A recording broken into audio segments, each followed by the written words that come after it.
and welcome everybody to, according to Andrew, number 106, Lithuania's 4D chess move. So, I don't know if people had heard, but Lithuania refused to allow shipment of Russian goods to another part of Russia, and they basically have to cross through Belarus and Lithuania to get there.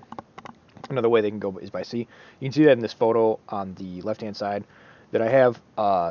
The spot that the Kaliningrad, the spot with the little blue marker, is where it is, and so it naturally passes through Belarus and then into Lithuania. There's a track that goes from Russia proper to this small Kaliningrad territory that they still have a hold of. I believe it's a very important territory because it's one of their warm water ports. The other one, St. Petersburg, is farther up in the Baltic, and it does actually freeze over in the winter, so it's an important port for them, and is going to cause shipping issues and all that stuff if they can't lock it down. Now, one of the things that was discussed, so I was watching the Duran, they have great stuff, and then they were talking about the stupidity of Lithuania to kind of do this, but and it's I'm going to say it's highly unlikely that they are playing it this way. But on the off chance that they are, they're diplomatic geniuses.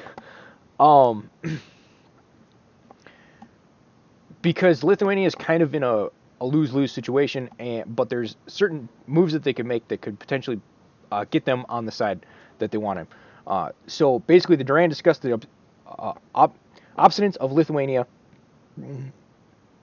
by blocking Russian shipping. The EU told them to back off of this. So basically what the EU's been doing is they've been like, we're going to sanction you, Russia, and here's all these sanctions. And then they just like don't follow through with them. Like they just play word games.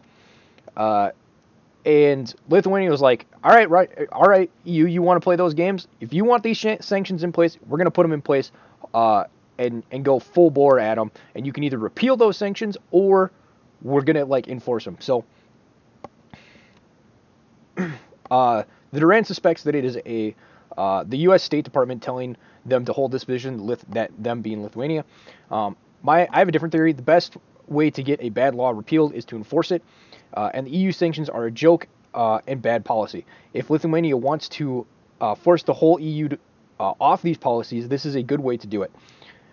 Because they basically actually have to live with the consequences. They can't just be like, we're sanctioning you, Russia, just kidding, here's like money and stuff like that for them. They actually have to create good domestic policy and good foreign policy and work within the confines of that. And stop playing word games, stop trying to cast word spells and act like that's reality. The Duran said that this puts them at risk of getting conquered, but in reality, this could be a good thing. So after the Soviet Union collapsed, Lithuania was part of the Soviet Union, and they got hollowed out. Historically, well, we'll get back to that. Lithuania had been hollowed out along with all the other Baltic states. So we have Lithuania, Estonia, or Lithuania and Estonia. And Lithuania, I believe, is the one that's doing the best out of all of them. But they were hollowed out by vulture capitalists after the collapse, and various basically top moguls in the area, and also foreign investors that bought up all the capital. After the collapse of the Soviet Union, all the now private property that was public property was scooped up by foreigners for pennies on the dollar. Instead of being good stewards and regrowing industry, they hollowed it out by extracting it for every last penny. This left no future employment opportunities for young Lithuanians. So once they joined the EU, which was in 2004, this gave them an opportunity to emigrate to other EU nations for work. So now Lithuania is out of industry and it's out of its youth. It is a dead country for all intents and purposes. But then the Russia-Ukraine conflict sparks a crisis in the American sphere of influence. Lithuania might be looking to get out of that sphere of influence, but how do they do it? They have seen the punitive measures taken against Great Britain when they looked to leave the EU, plus the actions America took on Russia monetary reserves. But what is a way to that you can realign yourself with the Russian sphere of influence by minimizing the damage of exiting said sphere? Getting conquered by Russia might be the way to go. The youth would probably be forced to be repatriated from the EU with the real world skills that they picked up from working their various jobs scattered throughout the EU. So that gives you a brain industrial center, a young workforce to rebuild your industrial center. And then Russian finance at the current moment is doing very well. So Russia could fund these various projects within Lithuania to rebuild their industry. And so could make loans to start rebuilding. So in a weird way, Lithuania, by taking this hardline stance, is in an unassailable position. They can either get the EU to take a more realistic foreign policy and stop playing word games, or they can get conquered by Russia, potentially sparking an economic boom and restoring their demographics. If this is how they are playing it, Lithuania is run by diplomatic geniuses.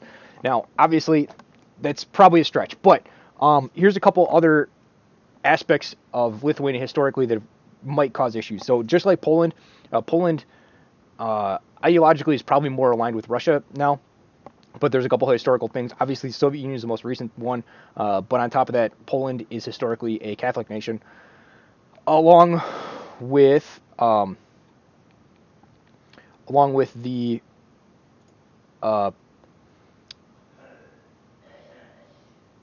along with the Baltic states. The Baltic states were settled by these guys, who are the Teutonic Knights.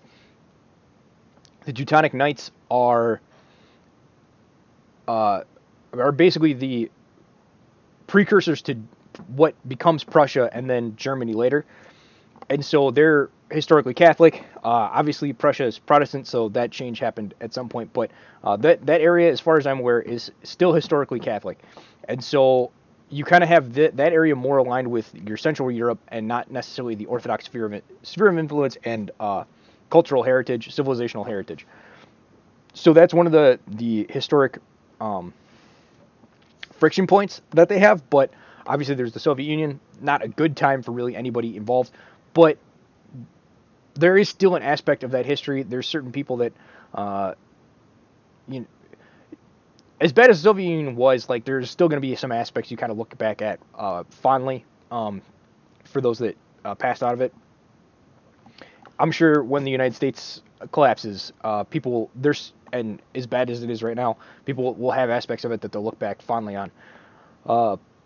So those are kind of some historical precedents that could cause friction. But I think that it is a amazingly clever move by Lithuania to either get EU foreign policy straightened out or realign themselves with the BRICS alliance. Either way, they kind of win. And it's a good demonstration of how to kind of balance competing powers against themselves as a very small nation. So that's kind of my thoughts on that. Hopefully you guys found that interesting, and have yourselves a good rest of the day. Goodbye.